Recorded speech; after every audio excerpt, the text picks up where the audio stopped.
Hello everyone, welcome back to my channel. Welcome back to another Sims 3 speed build. Today I am building a home that has inspired me after reading a duology, Bittersweet in the Hollow and Lies on the Serpent's Tongue. So this set of series follows four sisters, Sorrel, Rowan, Lyndon, and Juniper James, and they live in what you would call a holler here in the mountains of West Virginia, and it follows the lore of Mothman. If you guys have ever heard of Mothman, I personally love Mothman, so I was very intrigued from start to finish on both books whenever I was reading this. But yeah, so it is a murder mystery type of thriller. Very, very intriguing, and it felt very, very immersive. I really did enjoy it, but I am building a home inspired by their home. So they have quite a large family. It has been passed down. This house specifically has been passed down from generation to generation by the James women. So we are building the James farmhouse, which is why it's called the James family home. It has 4 bedrooms, 1 bathroom. Yes, all of these women are sharing 1 bathroom. Anybody sharing 1 singular bathroom is actually terrible. But yes, 4 bedrooms, 1 bathroom. The girls do have to bunk up together in their bedrooms, and mom and grandma are downstairs. The 4 daughters are upstairs, and there's a little special surprise for Aunt Sissy, who are the 4 girls' aunt and the mom's sister that comes and visits. She sleeps in the lofted area upstairs in the attic. But yeah, it's actually quite a large project. This took me 4.5 hours to do. I was very intrigued by it. I have been inspired for a little bit because I finished the 2nd book last week. So I was very, very inspired because their house just sounds so... I don't know how to explain it. They have 2 sets of staircases, a large kitchen, and it's still very homey. It just felt very homey. So, yeah, so I'll let you guys watch the build for a bit, and I'll pop back in a little bit.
So, the first official room that we are decorating is called the dry room. It is like a secondary kitchen at the time in the 1800s, whenever the house was built. It was to serve the purpose of it being like a place to cook and make, like, and brew all sorts of things without the heat becoming trapped in the actual home because it would get too hot. So during the summer months, whenever it was extremely hot, they would go out here and they would do all of their things that they needed with the fire. It now serves the purpose of where they keep their bombs and everything like that. That is not the big explosive ones. Bombs as in BALMS, like little lotions and such like that that they use and they sell and everything like that for sleeping potions and whatnot. So pretty much full on alchemy, like slave witches. Upstairs, this is where the farmhand Hadrian sleeps. He just got a job this summer on their farm and he sleeps above the dry kitchen, the dry room, and he is exactly what he sounds like. He is the farmhand. He takes care of all the animals and everything like that, and he's a super handy man to have around. He fixes everything that's broken and does all the chores, so nobody has to worry about getting up bright and early in the morning and smelling the pigs. So good for the girls, bad for him, but we love Hadrian in this household.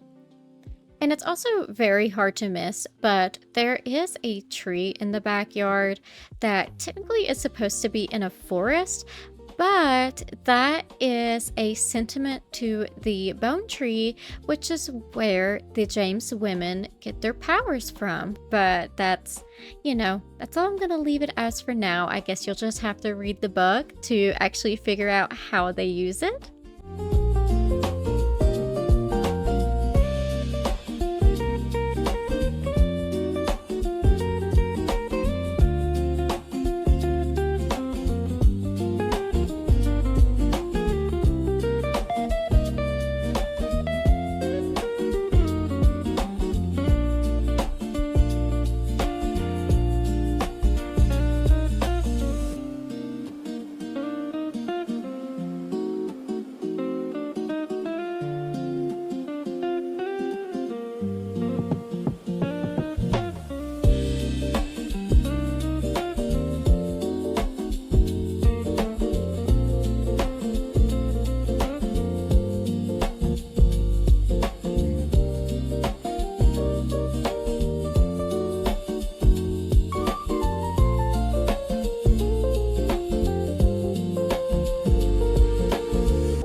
So the first bedroom we're focusing on is the mother's bedroom, which is the mother of Sorrel, Rowan, Lyndon, and Juniper. She is a single mom. She never married their father, but she has worked hard to make it work for these girls. Like, let me tell you, she is a hard worker. And don't worry, their dad is definitely still in their lives. He is a very good father as well. But yeah, she's very minimalist. She doesn't like much. She's just mom. She puts all her time and effort into the girls, and I think that's very sweet. And I try to reflect that in the bedroom. Moving right along, we have Grandma's room, which is Mother's mom. She is basically head James of the household, baby. Like, she has lived here all her life. She raised her daughter here all her life, and now she's raising her grandchildren here all her life. I also try to make it look like she's very neat, I would say. I try to keep everything kind of like organized and everything like that. She's not so much of as a minimalist. She's just neat. She has her ducks in a row. She's been there, done that. Like, everything else that she needs is either in the kitchen or the barn or in the dry room. Like, that's where she spends a majority of her time. So she doesn't have much of a bedroom to just store all her stuff in. Everything she needs is everywhere else. So the first bedroom that we're starting on the second floor is Sorrel and Rowan's room. They are the two oldest of the third generation living in this house.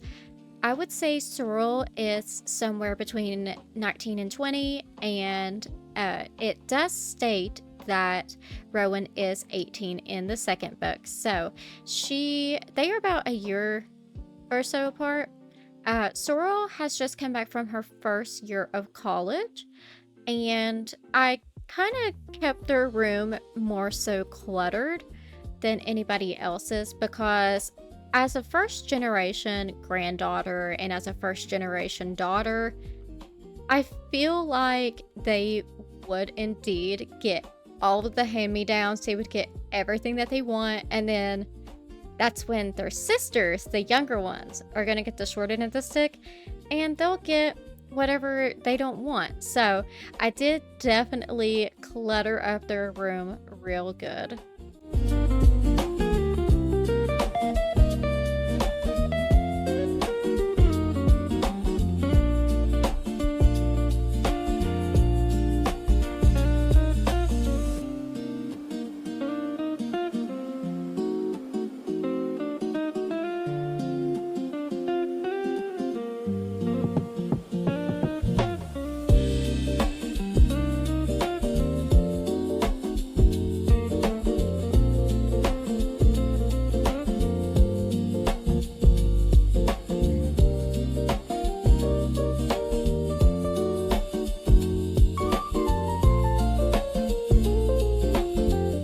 So we are now starting on Juniper's and Lyndon's bedroom. So like I said previously, that I feel like they would have very minimal items just lying around and everything like that. I feel like these two are more organized anyway than the two older ones. Uh, Lyndon, she's very, very organized. She takes that from her grandma. She definitely has her ducks in a row. She's very intelligent. She's very book smart. She loves school. Like, she's got it. And I feel like she is a good influence, and she rubs off really well on Juniper. So them having a shared room like this, I feel like it just works out well enough to the fact that they are neater than the other two. So I kept their rooms nice and tidy and everything like that.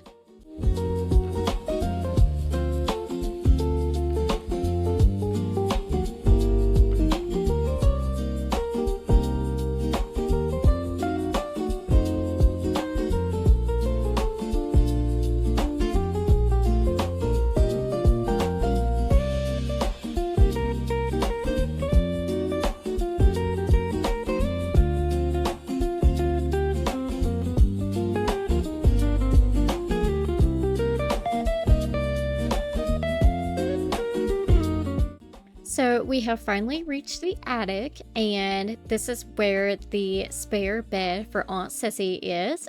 She sleeps up here in this drafty attic, and I do feel bad for her, but she loves her peace and quiet, so I don't feel too bad for her. If it's what she wants, then it's what she wants. But there is a secret room behind the bookcase door back there, and that is where Grandma keeps all of her sisters' clothes and dresses and everything like that. She had ran away whenever she was younger, about 20, 25-ish. And they haven't seen her for over 20 years, so they still kept all her clothing and everything like that in case she came back, which I think is very sweet. But it is stated in the book that they like to raid her great aunt's clothing, so how sweet.